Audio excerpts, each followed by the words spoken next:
kami mengucap syukur ya Aba ya Bapa, untuk kasih kemurahan-Mu yang tak ada habis-habisnya dalam hidup kami ini. Maka itu seperti pujian ini kami mau berserah hanya kepadamu, sebab hanya Engkaulah Tuhan Allah kami yang maha baik.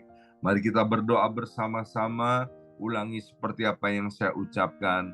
Bapa kami yang ada di dalam surga, dikuduskanlah namamu, datanglah kerajaan-Mu, jadilah kehendak-Mu di bumi ini seperti di dalam surga. Bapa yang baik, berikanlah kami pada hari ini rezeki yang menjadi bagian kami secukupnya, cukup untuk memberikan pinjaman kepada banyak bangsa, sedangkan kami sendiri tidak punya pinjaman. Cukup untuk menjadi saksi Tuhan, mulai dari Yerusalem, Yudea, Samaria, sampai ke ujung-ujung bumi. Cukup untuk menjadikan semua bangsa murid Kristus dan membaptis mereka dalam nama Yesus. Terima kasih Bapa untuk rezeki yang secukupnya, dan ampunilah dosa-dosa kami, ampunilah kesalahan kami, seperti kami pun mengampuni orang-orang yang bersalah kepada kami. Dan janganlah masukkan kami ini ke dalam pencobaan, tetapi bebaskanlah kami dari segala yang jahat. Sebab Engkaulah yang empunya kerajaan, kuasa, dan kemuliaan sampai selama-lamanya. Dalam nama Tuhan Yesus, kami sudah berdoa. Haleluya, haleluya. Mari Bapak Ibu sekalian, sekarang kita bersama-sama secara serempak dan serentak kita akan menggemakan Mazmur 91 dengan suara yang keras, dengan suara yang lantang dari tempat kita masing-masing. Alkitab berkata, mati dan hidup dikuasai oleh lidah. Siapa suka menggemakannya akan memakan buahnya. 2, 3. Mazmur 91. Orang yang duduk dalam lindungan yang maha tinggi dan bermalam dalam naungan yang maha kuasa akan berkata kepada Tuhan, tempat perlindunganku dan kubu pertahananku, Allahku yang kupercayai. Sungguh Tuhanlah yang akan melepaskan aku dari jerat penangkap burung dan dari penyakit sampar yang busuk. Dengan kepaknya Tuhan akan menudungi aku. Di bawah sayapnya aku akan berlindung. Kesetiaan Tuhan ialah perisai dan pagar tembok. Amin, amin, amin.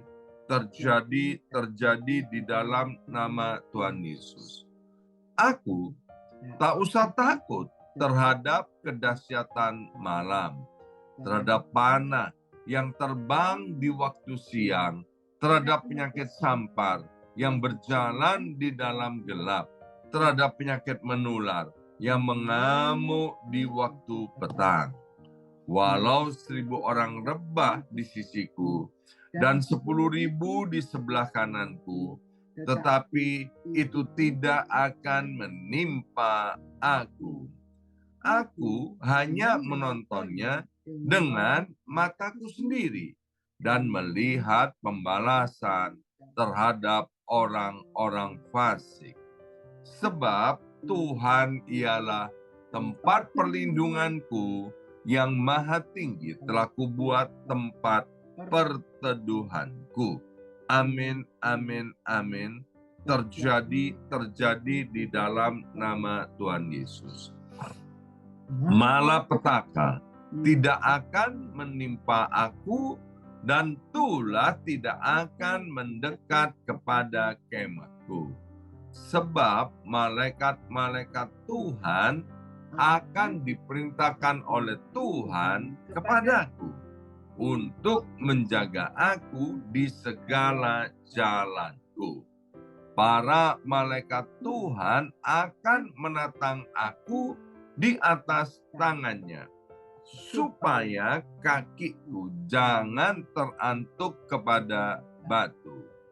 Singa dan ular tedung akan aku langkai. Aku akan menginjak anak singa dan ular naga. Amin, amin, amin. Terjadi di dalam nama Tuhan Yesus. Sungguh hatiku melekat kepada Tuhan, maka Tuhan akan meluputkan aku, Tuhan akan membentengi aku, sebab aku mengenal nama Tuhan. Bila aku berseru kepada Tuhan, Tuhan akan menjawab. Tuhan akan menyertai aku dalam kesesakan. Tuhan akan meluputkan aku dan memuliakan aku. Dengan panjang umur akan Tuhan kenyangkan aku, dan akan Tuhan perlihatkan kepadaku keselamatan daripadanya. Amin, amin, amin. Terjadi di dalam nama Tuhan Yesus. Kami mengucap syukur ya Aba ya Bapa, untuk hari yang baru ini kami mau buka hati kami untuk ditaburi oleh benih kebenaran firman Tuhan. Berbicaralah melalui hamba firman-Mu, Ibu Pendeta Hana Istati Rahayu. Dalam nama Yesus yang siap mendengarkan dan diberkati oleh firman Tuhan, angkat jempolnya ke depan dan katakan amin 3 kali. Amin, amin, amin. Salam kebangkitan, salam penuaian. Semangat pagi. Semuanya semangat pagi. Apa kabarnya Bapak Ibu semuanya, anak-anak Tuhan yang luar biasa. Senang sekali hari ini Selasa 15 Oktober 2024 boleh bersama-sama dengan Bapak Ibu ya. Dan hari ini kita akan dilayani kembali oleh hambanya, yaitu Ibu Pendeta Hana Istati Rahayu. Ya, Shalom Ibu Jim.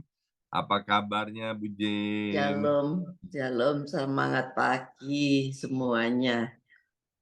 Baik yang di Indonesia maupun di Amerika Serikat. Semangat pagi, semangat sore.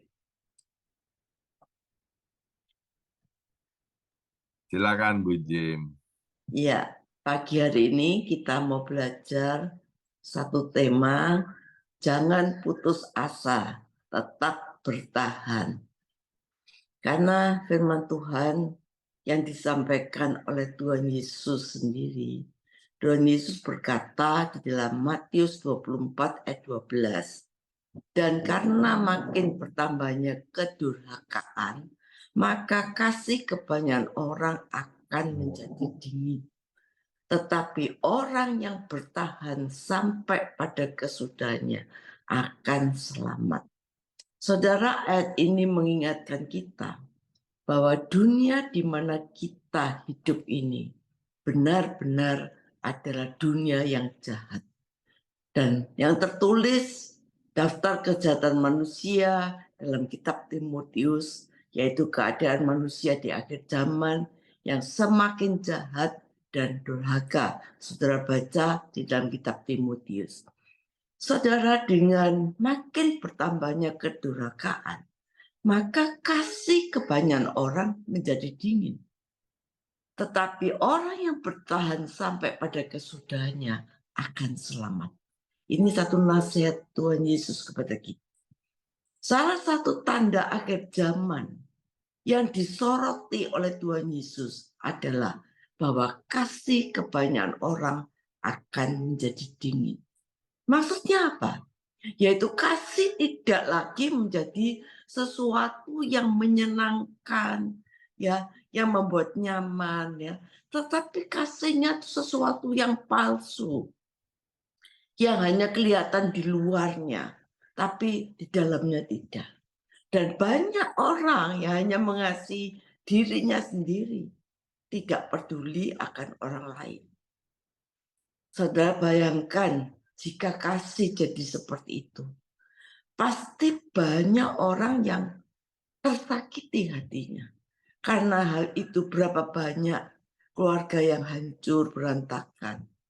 Hubungan orang tua dengan anak jadi tidak baik. Karena apa? Kasih sudah menjadi dingin. Sehingga ada kasus-kasus bunuh diri yang muncul, perceraian, perselingkuhan, pembunuhan. Kenapa? Kasihnya sudah dingin, saudara. Kasih apa yang harus kita jaga? Kasih yang harus kita jaga adalah kasih Tuhan dan kasih kita pada orang lain. Karena ini adalah hukum dari seluruh isi Alkitab.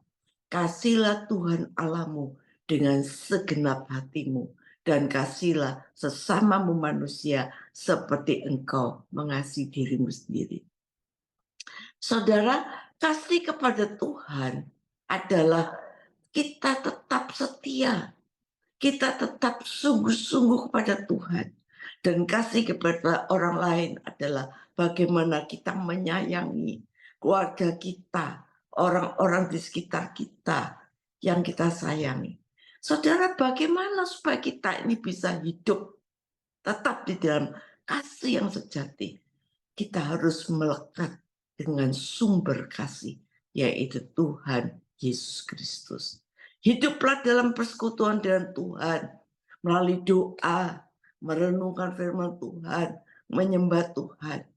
1 Petrus 4 ayat 8 berkata, tetapi yang terutama, kasihlah sungguh-sungguh seorang akan yang lain, sebab kasih menutupi banyak sekali dosa.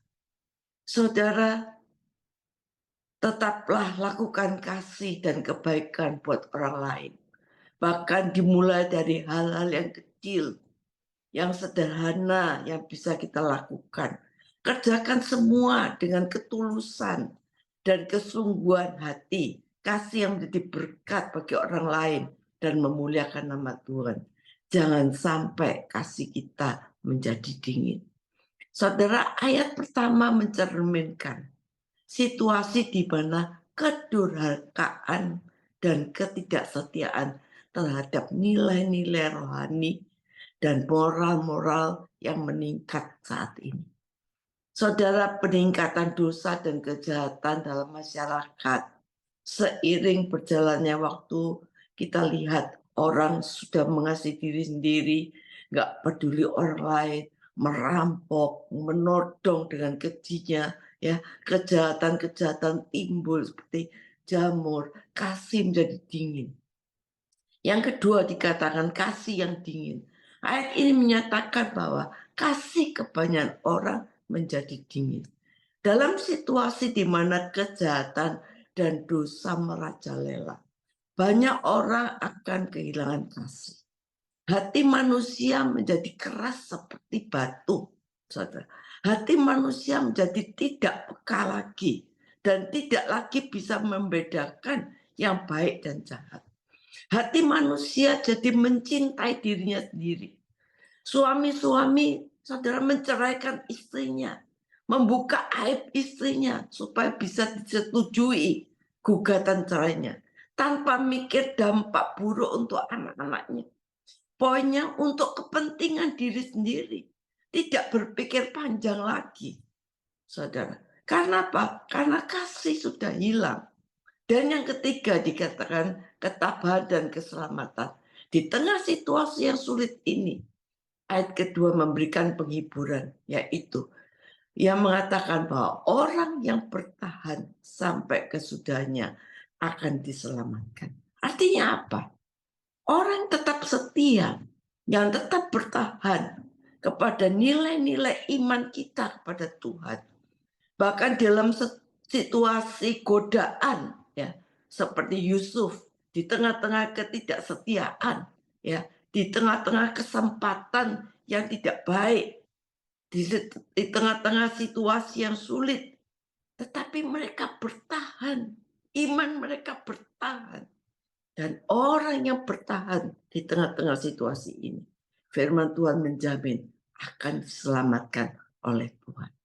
Saudara, ayat ini mendorong kita untuk kita memiliki kekuatan. Kekuatan iman yang bertahan, kekuatan pengharapan yang bertahan, kekuatan kita untuk berharap pada Tuhan tetap bertahan.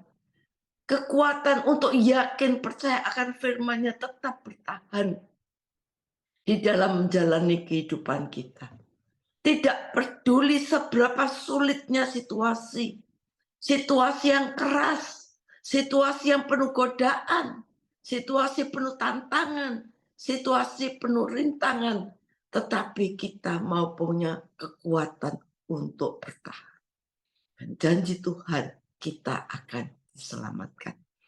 Ketika dunia di sekitar kita terjerumus ke dalam kedurhakaan dan ketidaksetiaan, penting kita tetap memelihara kasih, kesetiaan pada Tuhan, menjaga hati kita agar kasih kita tidak menjadi dingin.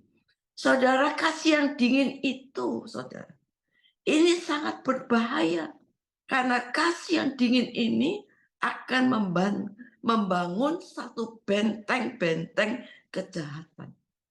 Dengan ketidakmampuan kita untuk mengampuni, timbulnya kepahitan-kepahitan, akar-akar pahit, membangun satu benteng kejahatan, dan kasih yang dingin akan menutup kuasa doa. Sehingga menghalangi aliran kuasa Allah, berkat Allah, kesembuhan, ya, berkat-berkat anugerah Allah, dan akhirnya menimbulkan berbagai penyakit. Ibrani 12 ayat 15 berkata bahwa akan kepahitan sekecil apapun bisa bertumbuh dan merusak banyak orang. Kepahitan ini adalah dendam yang tidak terpenuhi. Saudara, bisa bertindak tanpa dipikir, bisa melakukan kekejaman, bisa melukai hati orang. Memang tidak bisa dihindari bahwa di dalam dunia yang semakin keras dan kejam ini, kita kadang-kadang terkena dampaknya, kita bisa terluka. Dan kalau kita gagal bereaksi dalam mengampuni, ya, kalau kita tetap memperhitungkan kesalahan orang di dalam roh kita, maka kemarahan itu akan merampas kemampuan hati kita untuk mengasihi. Dan kasih pasti menjadi dingin. Tanpa kita sadari, kita akan menjadi pendendam. Saudara, kadang Tuhan izinkan pengalaman yang menyakitkan terjadi dalam kehidupan kita. Supaya apa? Supaya kita bisa belajar mengasihi musuh kita. Apabila kita masih mempunyai rasa dendam, rasa pahit terhadap orang yang menyakiti kita, maka artinya kita gagal dalam ujian itu. Saudara, kita harus bertobat. Saudara, betapa sulitnya zaman sekarang seorang hidup di dalam kekudusan dan kesucian karena jahatnya dunia ini. Oleh karena itu kita harus lebih berhati-hati dalam melangkah berjalan di tengah-tengah kehidupan kita saat ini. Saudara, banyak faktor di dunia sekitar kita memang sudah sangat jahat dan bukan hanya berbicara mengenai orang dunia, tetapi orang-orang percaya, saudara. Kita lihat kasihnya sudah menjadi dingin. Saudara. Maka Tuhan Yesus mengingatkan kita, orang yang bertahan sampai kesudahnya akan selamat. Kata bertahan di sini menunjukkan apa, saudara? Yesus berkata orang bertahan sampai kesudahnya akan selamat. Kata bertahan di sini menunjukkan apa? Pergumulan yang tidak ringan.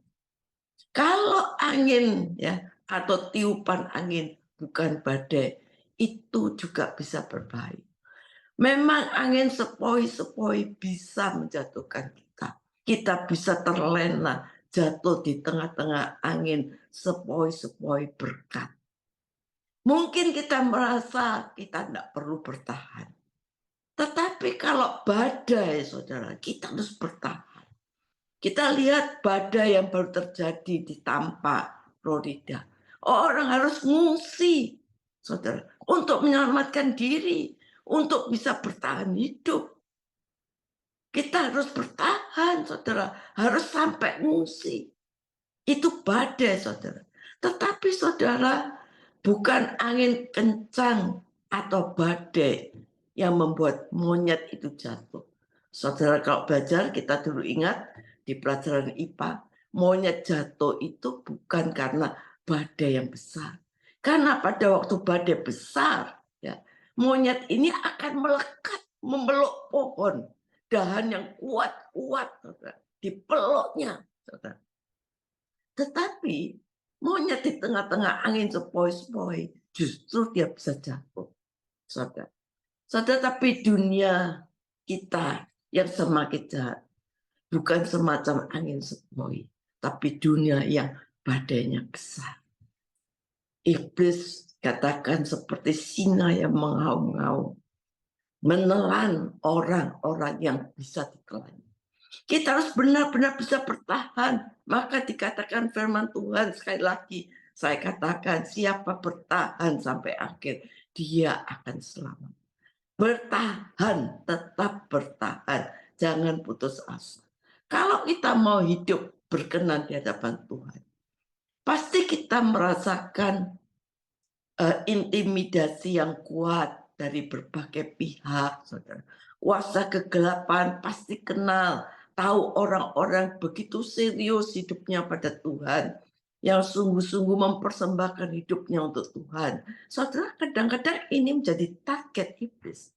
Kerajaan kegelapan dan orang akan mentarget kita, kita akan diserang habis-habisan supaya kita bisa jatuh. Oleh karena itu firman Tuhan menasihatkan supaya kita jangan mundur, saudara. Supaya bisa menghentikan kesungguhannya kepada Tuhan. Dia serang kita yang bisa membahayakan itu kuasa kegelapan. Tapi selama kita ada di dalam terang Tuhan, tidak ada kegelapan yang bisa menguasai. Kita harus bertahan sungguh-sungguh. Minta hikmat Tuhan agar kita bisa mengenali kuasa kegelapan sehingga tidak bisa menjatuhkan kita dan berbagai sarana. Kita lihat di dunia saat ini, iblis begitu cerdas. Dia punya banyak sarana yang menyita waktu kita untuk dekat pada Tuhan. Lewat sosial media yang begitu banyak yang menarik hati dan pikiran kita untuk kita terus mengikuti tontonan-tontonan yang tidak perlu ditonton, sesuatu yang tidak perlu didengar, jangan dilihat, jangan dilihat. Iblis itu cerdas. Kecerdasan iblis itu melampaui akal manusia.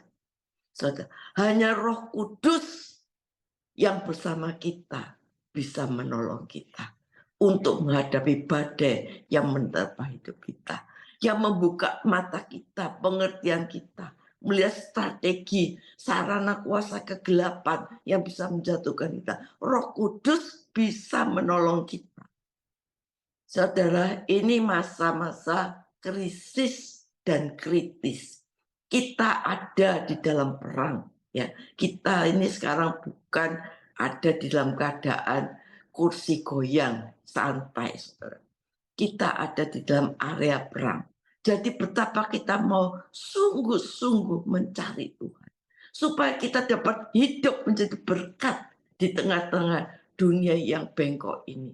Menjadi surat terbuka di tengah-tengah dunia yang tenggelam dengan kegelapan ini. Kehidupan kita bisa menyelamatkan jiwa-jiwa. Ya, hidup kita bisa memperkenankan Tuhan.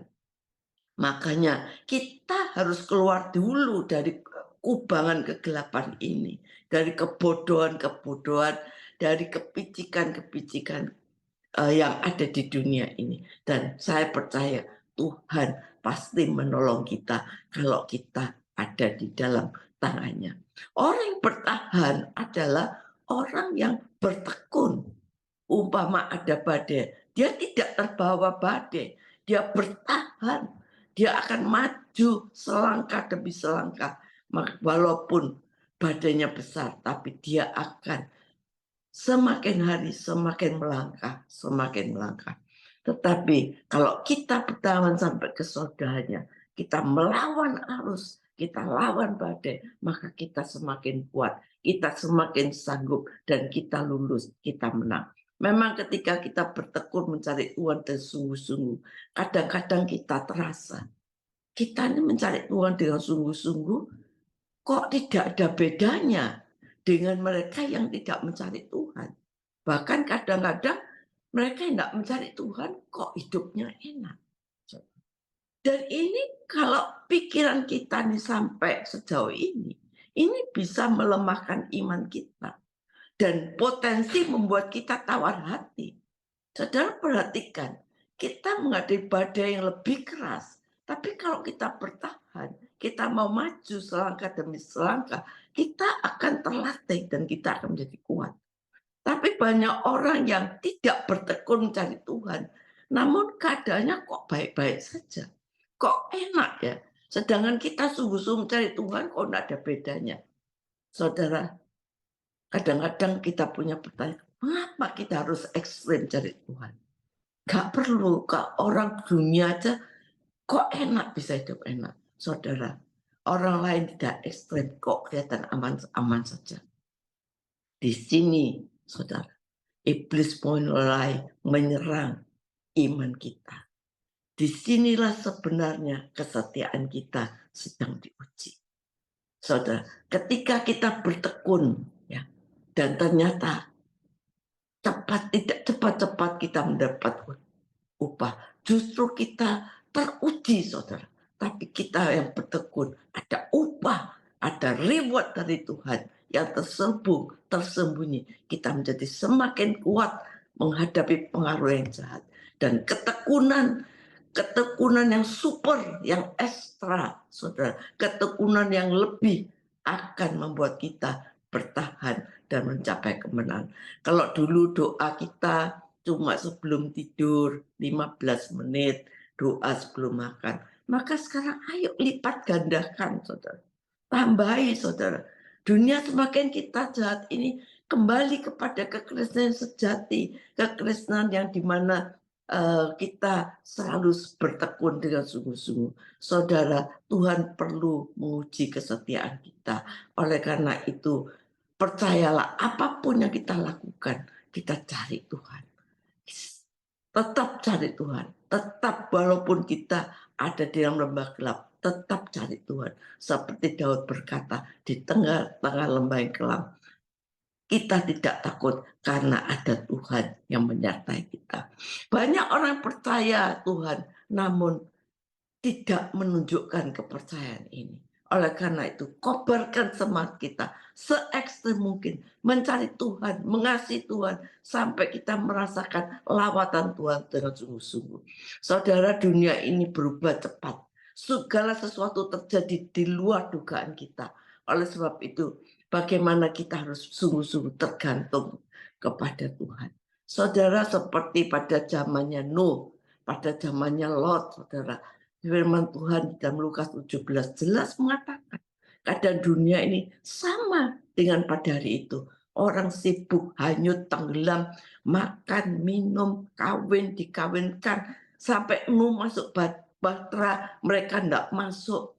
Kita lihat juga zaman Lot, mereka makan, minum, kawin, dikawinkan, ya, dalam Lukas 17. Mereka menanam, membangun, itu artinya bekerja, mereka hidup dalam kesibukan untuk memenuhi kebutuhan. Tetapi pada hari Lot keluar dari Sodom, turunlah hujan api dan belerang dari langit. Ketika Lot keluar, mereka tidak bisa ikut karena sibuk dengan makan minum.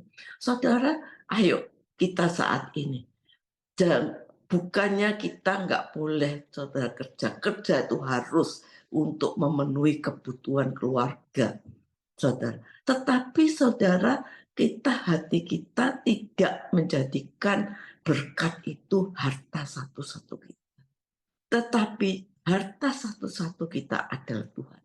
Orang yang sibuk terus mencari kesenangan dirinya sendiri, saudara, tidak akan mendapatkan apa-apa sia-sia. Tetapi kalau kita menyembah Allah, menghormati Tuhan, menjadikan Tuhan segala-galanya dalam hidup kita, menjaga diri kita dari dosa dan perbuatan-perbuatan yang tidak berkenan pada Tuhan, maka berarti kita menginvestasikan hidup kita dalam kerajaan Allah, sehingga kita bisa bertahan sampai kesudahannya dan kita diselamatkan.